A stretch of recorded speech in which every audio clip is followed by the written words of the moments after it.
The key to picking teams in the NCAA men's basketball tournament is to look for underdogs or dark horses that can exploit the draw and avoid upsets.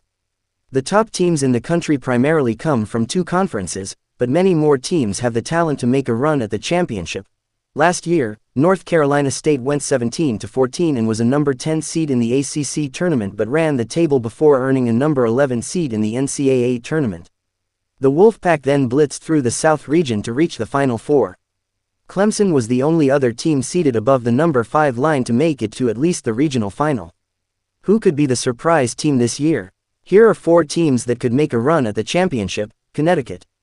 It's odd that the two-time defending national champions can be considered an underdog or dark horse, but this is the hand they have been dealt. The Huskies have championship mettle. You need to win 6 games and they know how to do it, but with their draw in the West region it might be tough sledding making it to the second weekend. Head coach Dan Hurley is not going to change his demeanor and will continue to berate the officials and become an overall nuisance who may cost his team in the long run.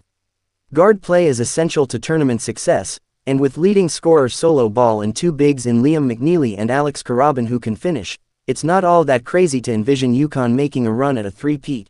UC San Diego is only in its 5th season at the Division I level, but it punched its ticket by winning the Big West Conference. Led by coach Eric Allen, the Tritons do things that don't get them beat. They don't turn the ball over, a testament to point guard Hayden Gray's skillful handling of the ball.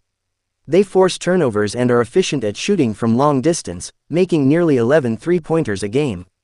Winners of 15 games in a row, UC San Diego beat teams by an average of 18.1 points per game, second only to Duke 20.8. It faces a tough first opponent in Big Ten tournament champion Michigan. The Aggies have 2 outstanding guards, Mason Falslev and Ian Martinez, and the teams that defend those 2 must keep their scoring to a minimum.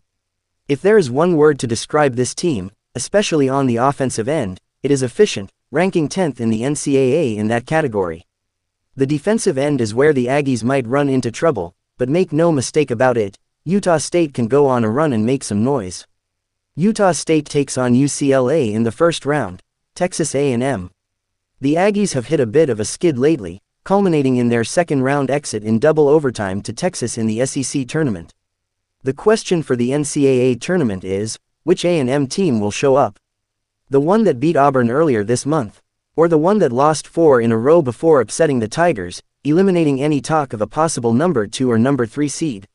First-time All-SEC performers Wade Taylor-IV and Jurek Phelps lead A&M, but if those 2 can't get going it can rely on an outstanding bench, which scores more than a third of its points each game.